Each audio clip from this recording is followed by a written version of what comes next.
They thought she was just a cleaning lady.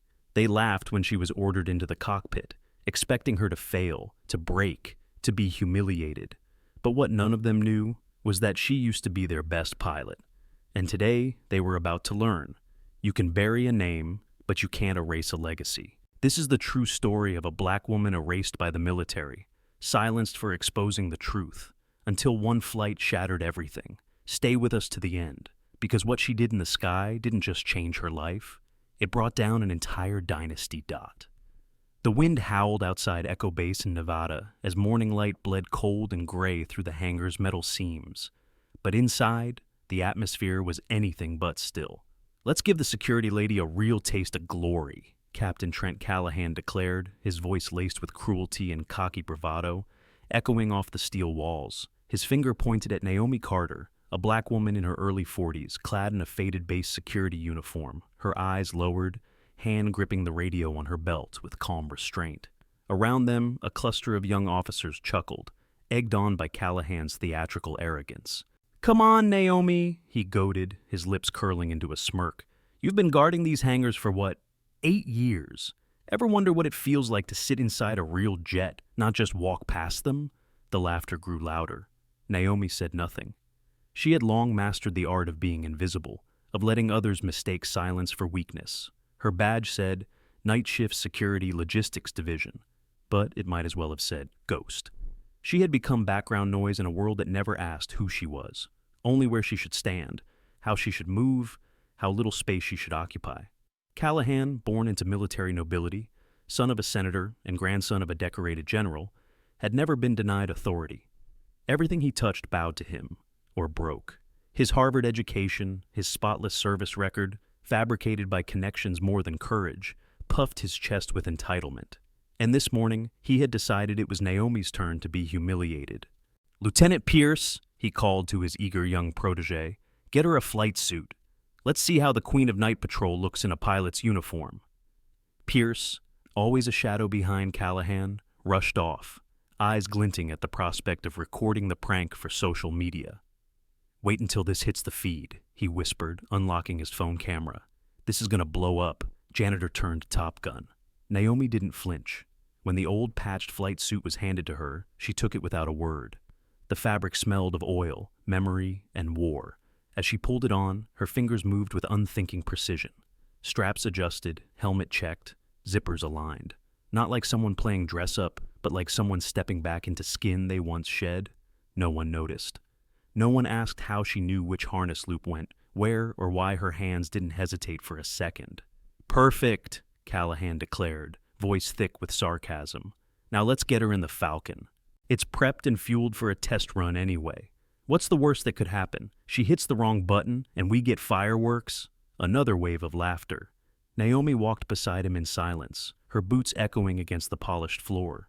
Each step was measured, quiet, but behind her gaze flickered something ancient, a storm long withheld. 8 years she had lived beneath her name. 8 years since Captain Naomi Falcon Carter vanished from every roster, every record, every briefing room wall. Once, she had commanded one of the Air Force's most elite aerial units. Once, she had flown missions that few survived and fewer understood. And once, she had discovered something she was never meant to see: classified intel tying General Douglas Harlan to illegal arms deals in the Middle East. What followed was swift, brutal, and political. She was framed for leaking intelligence, stripped of rank, and buried in silence. "Here we go," Pierce muttered, recording as she climbed the ladder. "Smile for the camera, Falcon." But Naomi didn't smile. She lowered herself into the cockpit as if it were a ritual, like returning to an altar where every button and lever was sacred. The canopy above her sealed with a hiss. Her eyes flicked to the instrument panel, her breath slowed. In that moment, she didn't hear Callahan. She didn't hear the laughter or the mocking. All she heard was the quiet hum of the jet beneath her, the whisper of a past life stirring. "Let's see what she does now," Callahan scoffed, leaning on a railing. $10 says she panics and calls for help. But Naomi's hand hovered over the ignition sequence, not in fear, but with reverence. She hadn't touched a jet in 8 years, but some things the body never forgets. The crowd expected spectacle. What they got was silence, cold, precise silence, as Naomi toggled the systems to life. The engines responded like loyal hounds returning to an old master. The cockpit lit up. The radar flickered. The HUD pulsed green. Lieutenant Pierce's camera wobbled in his hand. Captain?" he muttered, glancing at Callahan. "She's doing it. Like, actually doing it." "What do you mean she's doing it?" Callahan snapped. "Anyone can press buttons." But his face paled as the jet systems aligned with surgical accuracy. From the tower above, Colonel Elias Monroe, an old-school commander with 30 years under his belt, watched through binoculars. He lowered them slowly. "God help me," he whispered. "Is that—" No one had noticed it yet, but something sacred had begun. Not a prank, not a show, a reckoning. Naomi Carter, Falcon, was no longer invisible. She was back in the seat they once stole from her. And the sky was about to remember her name. The roar of the F-16's engines wasn't just machinery, it was memory, resurrection, fury wrapped in turbine thunder.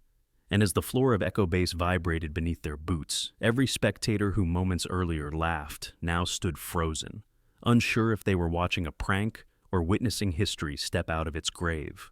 Naomi Carter didn't move like someone faking it. Her posture inside the cockpit had changed completely. No longer the slouched quiet of a janitor trying to stay invisible, but the coiled readiness of a pilot fully at home. Her fingers danced across the controls with an eerie, practiced grace, initiating checklists that hadn't been taught in any security guard briefing. From the tower above, Colonel Elias Monroe watched with an unreadable expression, but his lips tightened as his mind reached back to a name the military had tried to erase. Falcon. It couldn't be. She had vanished. Officially dishonorably discharged, accused of treason, and buried beneath the weight of manufactured disgrace. Yet here she was, flesh and bone, in the seat she was born for. "Sir," Sergeant Malik from the control center called, eyes glued to the monitor. "She just completed a full pre-flight diagnostic, without prompts. And, sir, she used call sign protocols." Monroe gripped the railing. "What call sign?" The sergeant turned, swallowing hard. "Falcon 7, sir." A silence washed over the room like a sudden cold wind. Falcon 7. The code had been locked, erased from active directories. Only one person had ever flown under that name. "Open a direct comm channel," Monroe barked, voice low but tight. "Now." Meanwhile, on the tarmac, Captain Callahan's swagger began to crack. "She's bluffing," he muttered, though his voice lacked conviction. "Any idiot can flip switches." But his bravado was wilting under the mounting realization that nothing about this was random. The jet didn't start by chance. Naomi didn't find those controls by accident, and her hands, those damn hands, moved with the certainty of muscle memory. "Captain," Pierce whispered beside him, lowering his phone for the first time.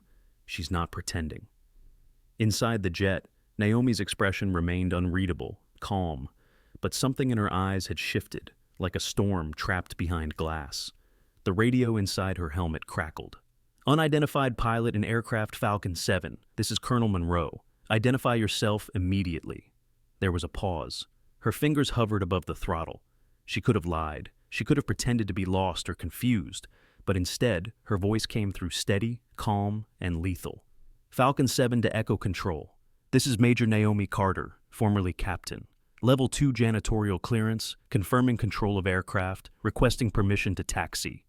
Gasps echoed through the tower. Monroe closed his eyes for a second, jaw clenched, memories rushing back.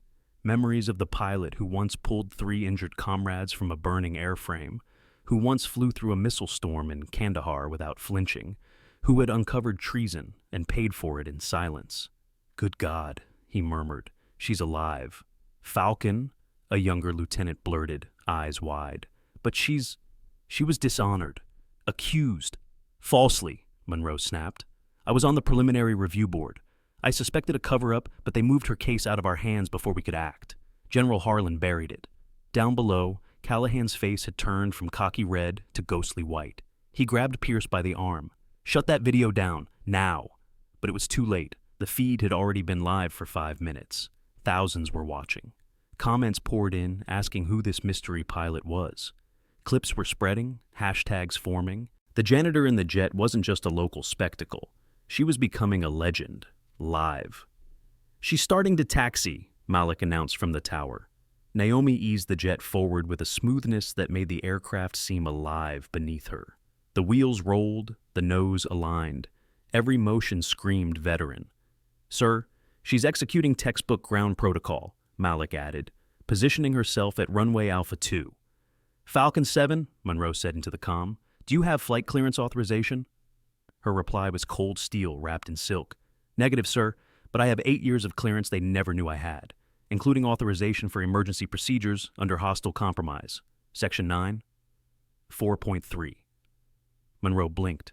That was a buried regulation, one only top flight officers even knew. Jesus Christ, she still remembers everything.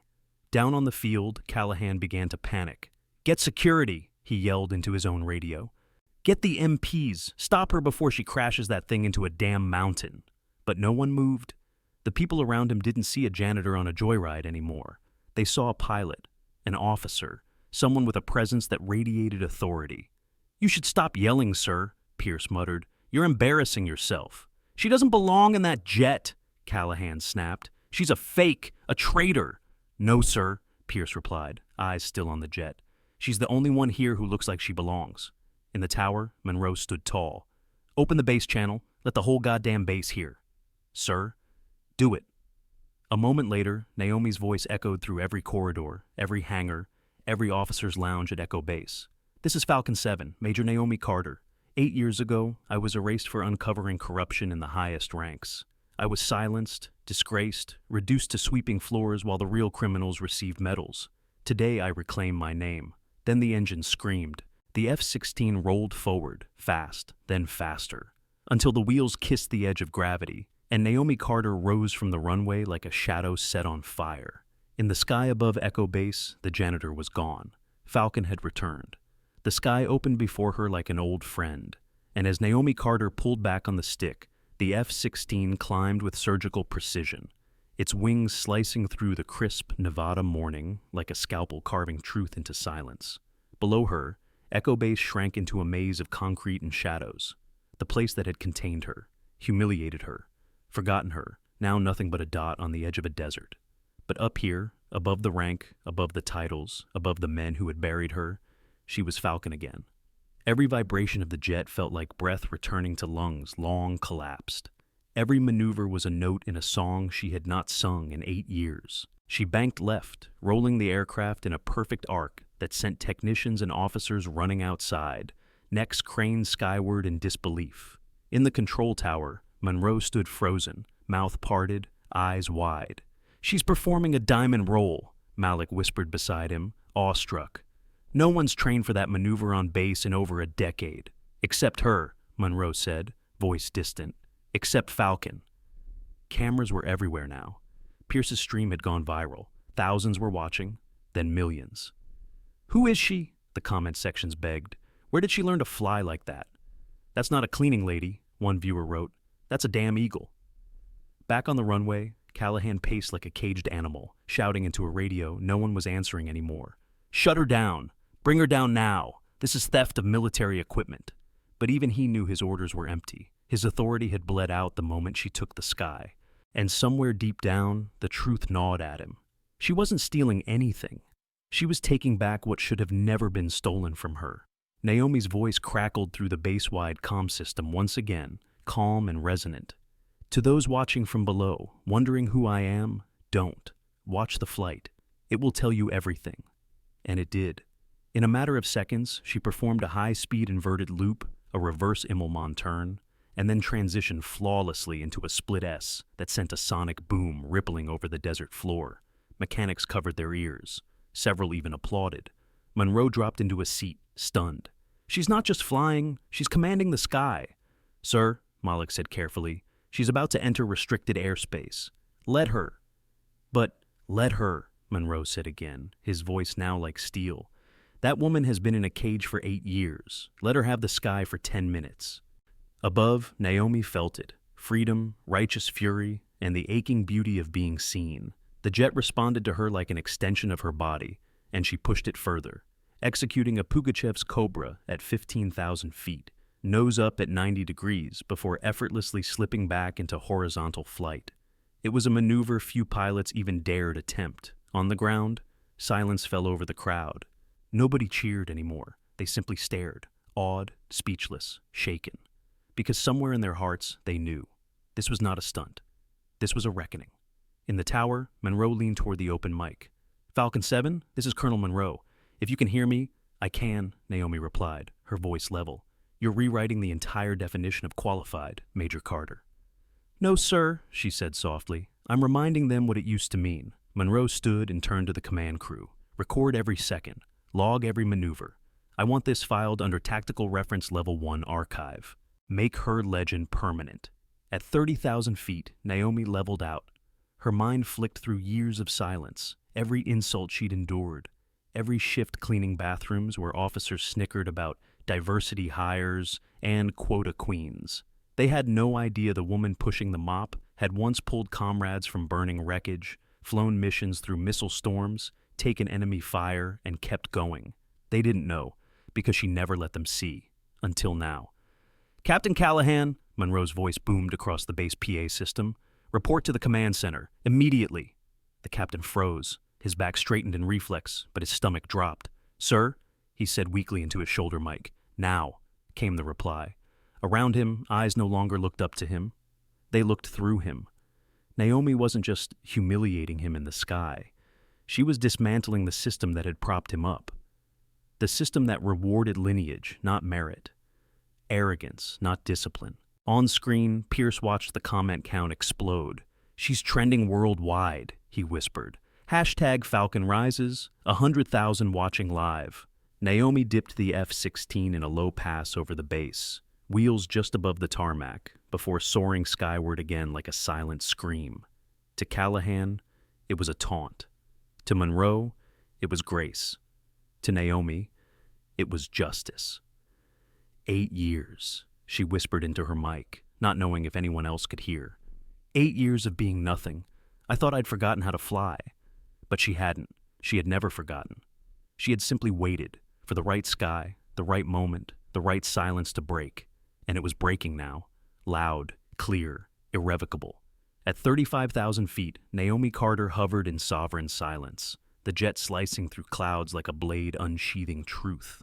But below, on the dusty floor of Echo Base, chaos had begun to bloom in quiet, irreversible ripples. Inside the command center, Colonel Elias Monroe stood before a projection screen, a live feed of Naomi's flight burning through the room like sunlight through stained glass, while Captain Trent Callahan stood at attention, pale, trembling, sweat gathering at his collar like a storm held back by a thread.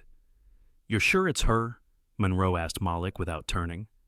"Every maneuver," Malik said, voice low, "matches archived footage from Major Carter's combat flights in Kandahar, Cyprus, and Yemen.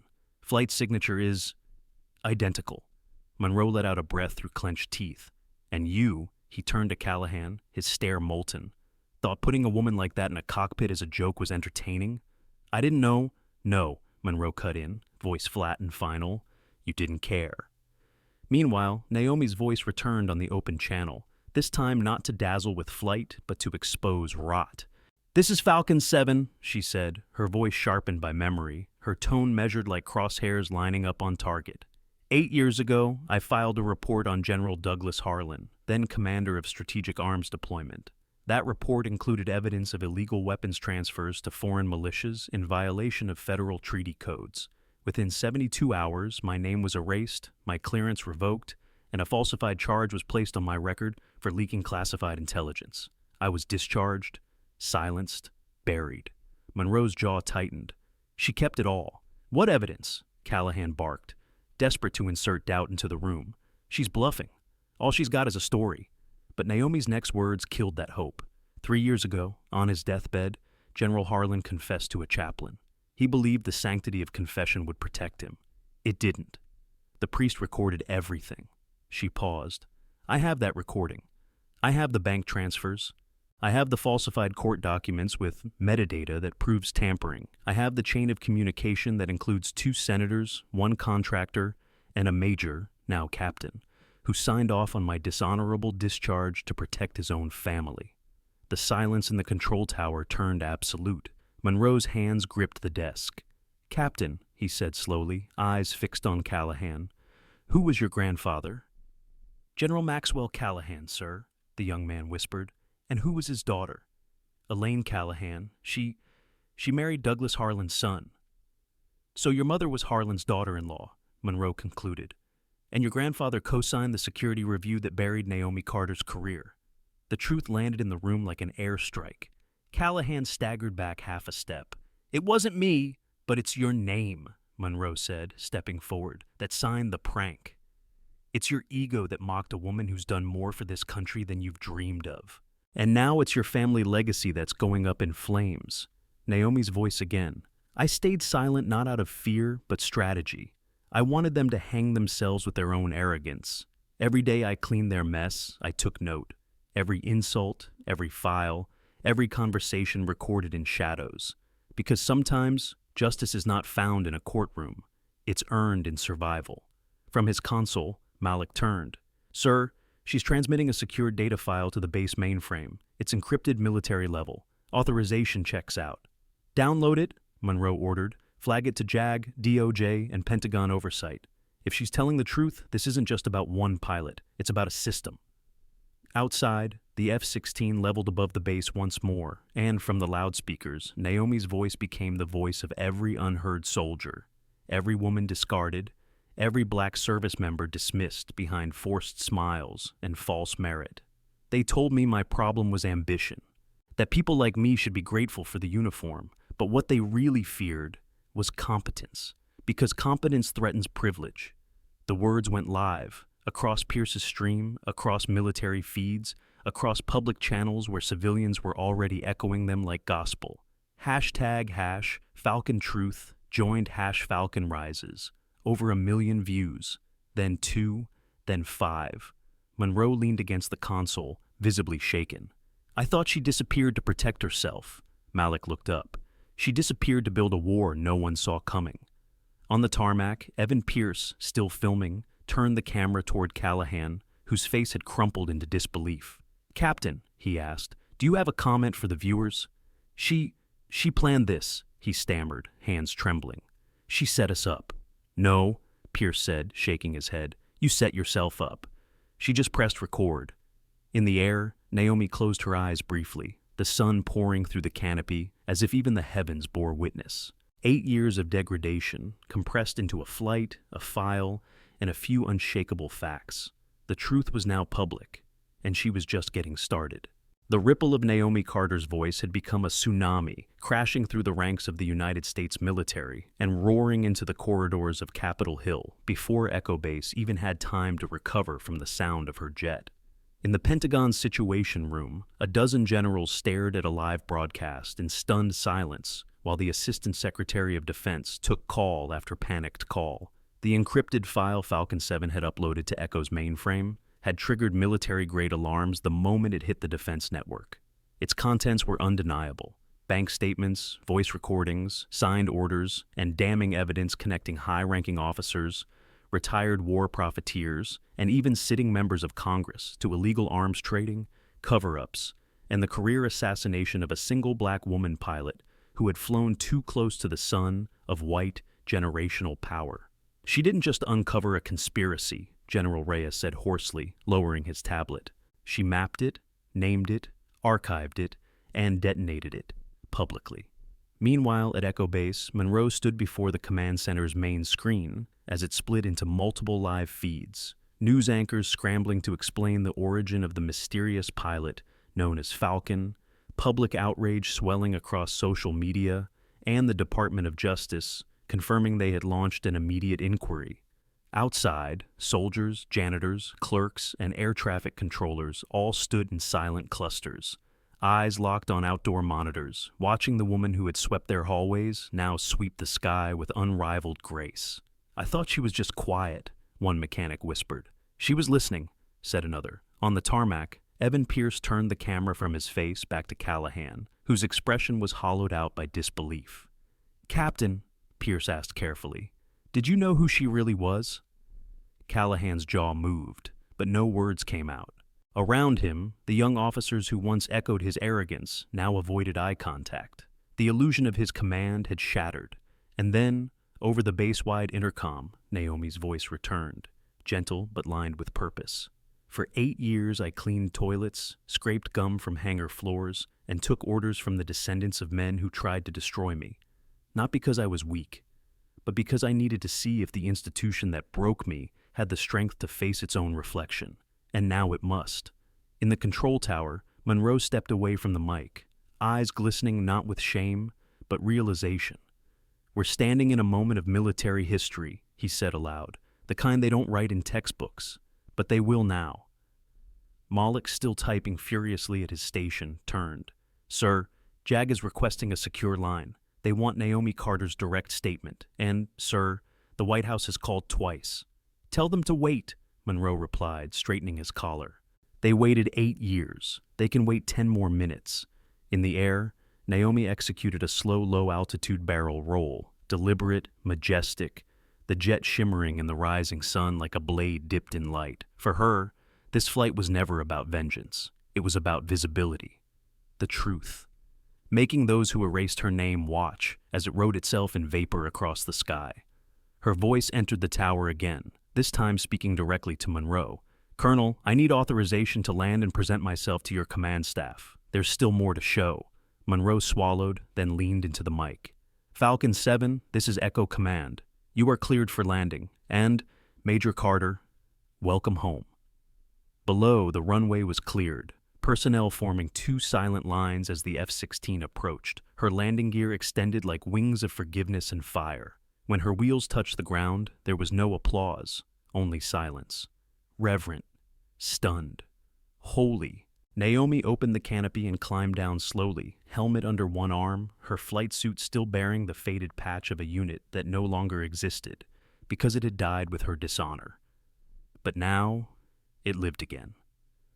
Monroe approached her alone, eyes locked with hers. "Major," he said formally, "you honor this base with your presence." Naomi nodded once. "Colonel, I didn't come back to be honored. I came back to finish what I started." Behind them, a convoy of black SUVs marked DOJ rolled through the gate. The real war was about to begin. Not in the sky, but in the courts, in congressional hearings, in rooms where power once moved without accountability. Naomi Carter hadn't just returned to fly. She had returned to expose the rot behind the chain of command, and to burn it clean. The courtroom was colder than the sky Naomi Carter had conquered, but the silence it held was no less vast, no less electric. And as she stepped forward in her pressed uniform, reinstated not by grace, but by the sheer weight of truth, every eye in the chamber followed her with a mix of reverence, fear, and disbelief. The air was thick with press, brass, and politics. This wasn't just a hearing. It was a reckoning. Flanked by federal prosecutors, Naomi took her seat behind the microphone, facing the Senate Oversight Committee, where a half circle of suits and stars waited to question her. Not out of justice, but survival. Cameras streamed live to millions. Social media feeds pulsed with one name, Falcon. "Major Carter," the chairman began, voice wavering despite its rehearsed steadiness, "you are here to testify under oath regarding the classified documents, recordings, and evidence you submitted pertaining to General Douglas Harlan and multiple members of this government. Are you prepared to proceed?" Naomi met his eyes without blinking. "I've been prepared for 8 years, sir." Gasps flickered across the room like wind through dry grass. She was unshaken, unapologetic. The prosecutor leaned forward.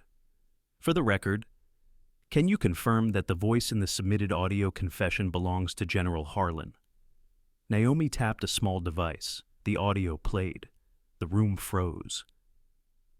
"I did it," came Harlan's voice, weary, broken, but unmistakable. "I had Carter's name buried. She found the transfers. I thought it was patriotism, but she wasn't going to stay quiet. So we fixed it, covered it. The committee, Maxwell, the rest, they all knew. Carter was a threat to the order." Naomi paused the recording. "Yes, that's his voice. He thought he was dying. He thought the confessional would protect him. But the priest was a veteran. He recorded it, and he gave it to me before he passed." "And the financial records?" "I spent 7 years tracking them," she replied calmly. "Offshore accounts, forged maintenance orders, ghost contractors. The money trail was too arrogant to be subtle. It led to his son, and to Captain Callahan." A murmur exploded behind her. In the audience, Callahan sat stiffly between 2 attorneys, face pale, his rank now a badge of shame. His career was already over. The only question now was whether prison would follow. Naomi continued. My discharge was fabricated using a falsified security breach. The report used metadata from a military printer that had been decommissioned 3 months prior. It was so poorly forged, even a first-year intel analyst would have caught it. They didn't need to be clever, they just needed me to disappear. And so they made you a janitor.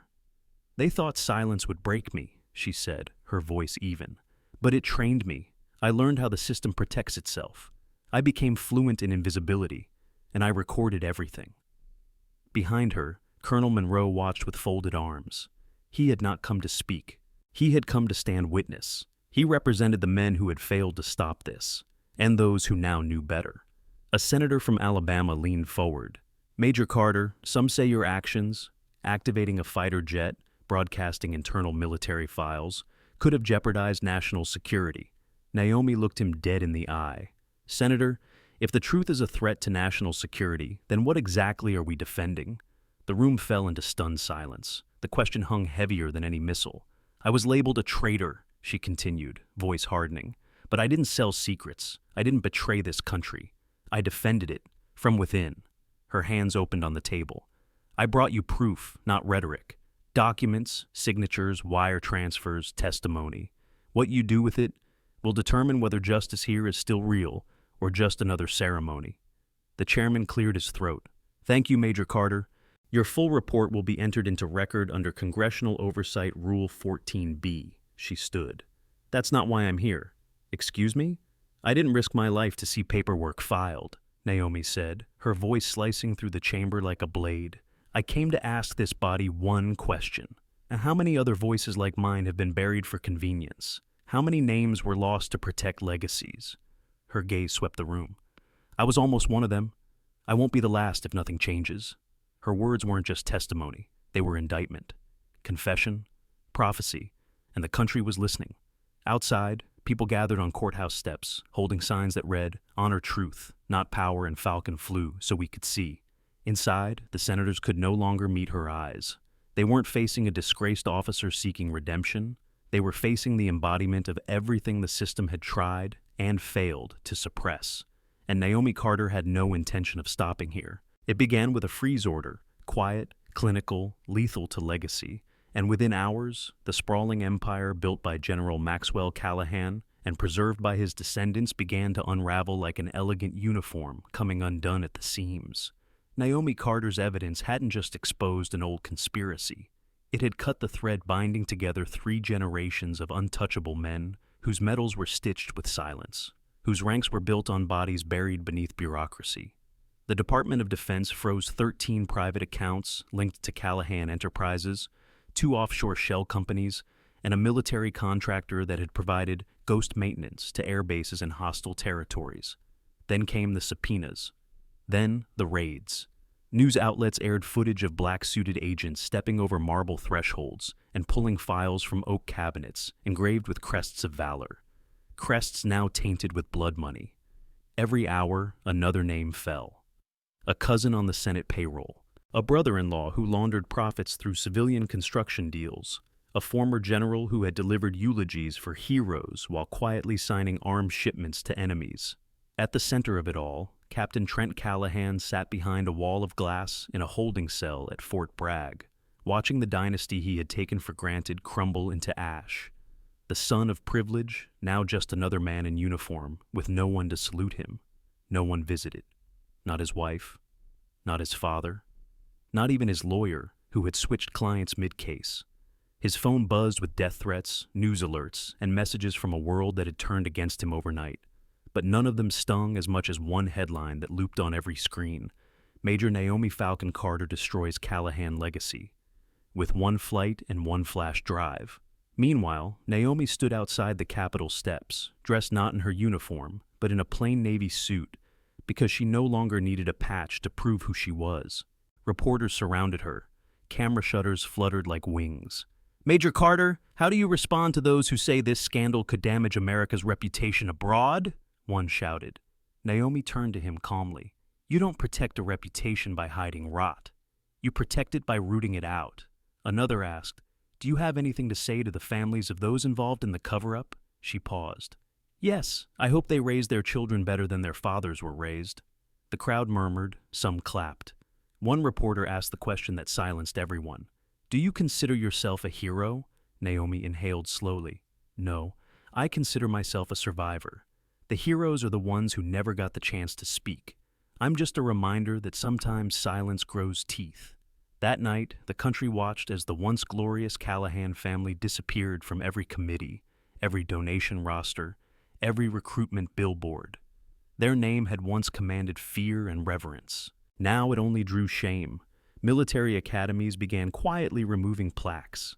Prestigious halls that once bore their portraits found them replaced with new ones, faces that looked like the America outside the gates. Diverse, unbought, undeniable. Naomi returned to Echo Base 1 week later, not through the side gate where security guards swiped her in at 3 a.m., but through the front entrance, where a newly installed banner read, "Welcome home, Falcon." She walked past rows of enlisted personnel standing at attention, eyes forward, hearts pounding, not out of fear, but awe. Inside, Colonel Monroe met her with a crisp salute. "Major Carter," he said, voice firm but warm, "you are officially cleared to assume advisory command for the restructured Ethical Oversight Division, if you're willing." She looked past him at the young cadets now training under revised curriculum, one that included a full unit on the Falcon files, taught not as scandal, but as safeguard. "I am," she said quietly. "But I want one condition." "Name it." "The next time a pilot like me raises her hand, don't make her clean floors before you let her fly." Monroe nodded, understanding that this wasn't a request. It was a correction, one overdue by decades. The final blow to the Callahan dynasty came during a live congressional hearing when Naomi handed over one final file. A letter from General Harlan to Maxwell Callahan, dated 2 months before her discharge, stating plainly, "Carter's got the truth. If she speaks, everything we built falls. Bury her now." The ink was original, the paper official, the signature irrefutable. No more denials, no more shields, just the sound of silence falling hard in chambers that once thundered with control. Naomi didn't smile, she didn't gloat. She simply turned to the crowd and said, "Legacy built on lies isn't legacy, it's illusion. And I'm done watching illusion parade as honor." In that moment, a nation blinked, and when it opened its eyes again, the sky looked different, because the Falcon had returned, and this time, she didn't just fly above power, she brought it down. Dotted, the wind at Echo Base felt different now, not a reminder of exile, but an invitation. And as Naomi Carter stood beside the runway, watching a new generation of cadets in training gear march toward the simulators, she realized the most powerful flight wasn't one taken alone, but one that lifts others with it. The sky hadn't just remembered her name, it had made space for her legacy, and she wasn't about to waste it. In the months since the collapse of the Callahan dynasty, Naomi had refused every command offered, every rank promotion dangled in apology. Pentagon officials had tried to court her with titles: general, advisor to the Joint Chiefs, even a symbolic nomination for Secretary of the Air Force. She declined them all. Power to her no longer resided in stripes or stars. It resided in purpose, and hers was clear. She would build something they could never corrupt. Something that didn't just tolerate difference, but thrived on it. Thus was born the Falcon Institute for Aeronautical Leadership, an academy designed for those whom the system never saw coming. Located on the outskirts of Nevada, not far from Echo Base, the facility rose from the sand like a contradiction. Sleek, modern, and built on the bones of an old decommissioned hangar Naomi had once swept. She left the name on the gate, Hangar 44, a scar turned monument. Students came from everywhere, inner-city kids who had grown up watching planes but never imagined sitting in one, refugees who spoke 4 languages but had never seen the inside of a cockpit, women whose fathers told them aviation was for men, boys told they weren't smart enough, people of color told they didn't look right in uniform. At the Falcon Institute, they all stood equal beneath the sky. Naomi didn't just teach them how to fly, she taught them what it meant to be dismissed, to be doubted, and to turn that doubt into fuel. Every morning, she walked the rows of flight simulators, watching them grip joysticks with trembling fingers, only to rise, slowly, then surely, into maneuvers that mirrored the ones she had once used to write her name into history. "Director Carter," one cadet asked timidly after a particularly difficult drill, "how did you survive it?" Naomi smiled, that half smile only those who've tasted both shame and triumph could wear. I stopped asking permission to matter, she said, and I started flying like no one could stop me. That answer echoed in the corridors of the academy, printed in black ink on the walls, repeated in locker rooms, and whispered between trainees before every test. The world, too, was changing. The Air Force quietly restructured its promotion pipeline. Diversity initiatives were no longer checkboxes. They were survival strategies. Cadet selection panels now required external civilian reviewers. Every service branch was required to study the Falcon collapse, the formal title of the investigation Naomi's documents had triggered. But to Naomi, none of that mattered as much as what she saw each morning through the glass window of her office. Young people rising. Not because someone gave them permission, but because they were building their own wings. On the 1-year anniversary of her first flight back, Echo Base invited her to deliver the keynote at their graduation ceremony. She agreed, but with conditions. "I won't stand on a podium above them," she told Monroe, now promoted to brigadier general. "I'll stand beside them, as one of them." And so she did. In the final moments of her speech, Naomi turned from the crowd and looked toward the sky, silent, infinite, once stolen from her and now hers again. "They tried to clip my wings," she said, her voice carrying like thunder. "But I learned that real wings aren't made of metal or rank or approval. They're made of purpose. And once you build those, no one can take flight away from you." The cadets rose in unison, saluted, not out of protocol, but pride. Among them was a young girl named Alani from Detroit, who had scored a perfect flight record but once lived in a shelter. A boy named Marcus from the Bronx, who had memorized every page of Carter's trial transcript like scripture. A non-binary cadet from Oklahoma named Wren, who said, "You made space for someone like me in the sky." And Naomi knew then, she hadn't just survived, she had multiplied. That night, she returned to Hangar 44 alone. The stars glittered above the dark runway. She stepped into one of the training jets, customized, unarmed, but powerful. Not to escape, but to remember. She closed the canopy, gripped the controls, and for a moment, the world fell silent. Then she smiled. "Falcon 7, she whispered into the headset, cleared for rebirth. The engines hummed, the night opened, and she took off. Not to prove anything, not to fight anyone, but simply because the sky was waiting. The grand hall of the Capitol was draped in flags, polished marble floors gleaming like a mirror held up to a country desperate to recognize its reflection. And seated at the front row, facing a podium adorned with gold trim and bulletproof glass, sat Naomi Carter, her hands folded in her lap, face calm, composed, unreadable. Around her were senators, generals, media moguls, and dignitaries, all gathered for what had been branded a historic act of redemption. On live television, it was the day America would honor the woman it had once buried alive beneath silence. But Naomi wasn't here for redemption. She didn't need their permission to matter. The announcer's voice echoed through the dome. "Ladies and gentlemen, the President of the United States." Applause thundered as the president approached the podium, nodding solemnly at Naomi before launching into a speech that was eloquent, passionate, and rehearsed to perfection. "Today," he said, "we do more than recognize a decorated pilot. We acknowledge a failure of our institutions, and we honor a woman whose courage forced us to face it." Naomi remained still. The president turned to her and gestured toward a velvet case held by the chairman of the Joint Chiefs. "Major Naomi Carter," he said, "for your exceptional service, your unwavering pursuit of truth, and your historic contribution to justice and national integrity, we present to you the Congressional Medal of Honor." Cameras flashed. The hall stood, but Naomi did not. Instead, she rose slowly, walked toward the stage, then stopped short. Her gaze swept the crowd, the way a pilot scans the sky before entering enemy airspace.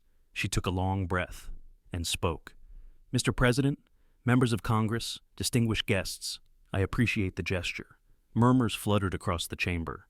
"But I will not accept this medal." A stunned silence rippled through the hall. Even the president blinked. "I don't reject it out of anger," she continued. "I reject it because I will not allow you to package what happened to me into a symbol you can frame on a wall and forget."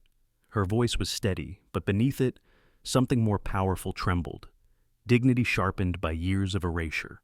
"This medal doesn't erase 8 years of silence. It doesn't remove the fingerprints from the documents that destroyed my name. It doesn't bring back the careers lost before mine, or those too afraid to ever speak up. She took a step forward, eyes locking with generals in tailored dress uniforms. I wasn't the first, and I'm not the last. I'm just the one who happened to survive long enough for the world to look up when I flew. The hall held its breath. So I leave this medal here, she said, placing the velvet box on the edge of the podium like a verdict. Not as a rejection, but as a reminder. That honor must be earned by institutions the same way it is demanded of individuals. And right now, you're still behind. Gasps, some applause, some silence, some tears. The president stood frozen, then nodded, slowly, deeply, as Naomi turned and walked away from the stage, not toward the exit, but toward the crowd. She didn't need a spotlight. The light followed her. Outside, thousands had gathered to watch from public screens, and when they saw her step into the sunlight, they didn't cheer. They stood, like soldiers, like citizens, like witnesses to something that could not be reduced to ceremony. She turned down the medal, someone whispered. She gave us something bigger, said another. Days later, news outlets ran the clip again and again. Major Naomi Carter rejects medal, demands reform instead. But Naomi didn't watch. She was already back at the Falcon Institute, sitting quietly beside a new cadet in a simulator, a girl from Atlanta, brown skin, brighter eyes. "What do you think, Director Carter?" the girl asked nervously after finishing a shaky landing. Naomi smiled. "I think you'll land smoother than I ever did." "Did you really turn down the medal?" the girl asked, eyes wide. Naomi nodded. "I didn't want them to think I needed it. But didn't it mean you were right?" "I was always right," Naomi said softly. "The medal didn't prove that. Flying did." And in that hangar, once a cage, now a cradle, Naomi knew her legacy no longer needed permission. It breathed in every student's first takeoff, in every moment of doubt overcome by skill, in every voice that chose to speak when silence was easier. That was legacy. Untamed, unframed, and hers. The desert wind whipped across the runway of the Falcon Institute with a heat that shimmered like glass. And as Naomi Carter stood before her final class of the semester, she didn't speak from a podium or with notes in her hand. She stood beside a restored training jet, helmet under her arm, and looked out at 30 cadets who had never known her as anything but myth come alive. The sun bore down on Hangar 44 behind them like a furnace, but no one moved. They knew something was coming. Naomi had that look in her eyes again, not of defiance, but ignition. "Today's lesson," she said finally, "isn't in the syllabus. It's not about aerodynamics or strategy. It's about fire." The students glanced at one another, uncertain. Naomi continued, her voice steady but sharp, like a blade honed on memory. "Every one of you came here with scars, rejection letters, bruised pride, families who laughed when you said you wanted to fly. I know that fire. It eats quietly at first. Then it turns into something louder. If you don't use it, it will burn you from the inside out. But if you learn to fly with it," she paused, glancing at the jet beside her, "you stop asking if you belong. You just fly until no one questions it again." A soft gasp moved through the crowd as Naomi turned and approached the aircraft. It had been rebuilt from old parts, recoded, updated, not for combat, but for legacy. And stenciled on the side was a single word: Falcon. "I won't be here forever," she said, climbing the ladder, "but neither will injustice, if we outfly it fast enough." She sealed the canopy. The turbines began to hum. The cadets stepped back instinctively. Naomi's voice crackled through the outdoor speaker system. "Flight has always been about more than lift. It's about memory, about refusing to disappear." She paused. "So, today you're going to remember how one woman rose, and how that sky became yours." With that, the jet surged forward, tearing down the runway in a deafening roar that sent dust and tears into the air. Naomi lifted off like a whisper caught in an explosion.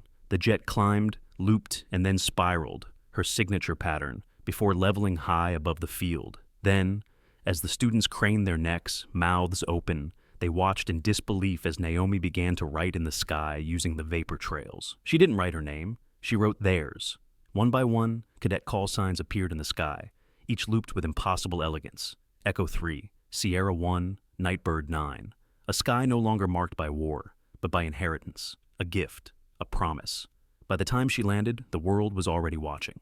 A drone had caught the entire performance, and the live stream was spreading across platforms with a single caption. She didn't leave the sky, she gave it away. Naomi stepped out of the jet, breathless but composed. The cadets didn't cheer, they saluted.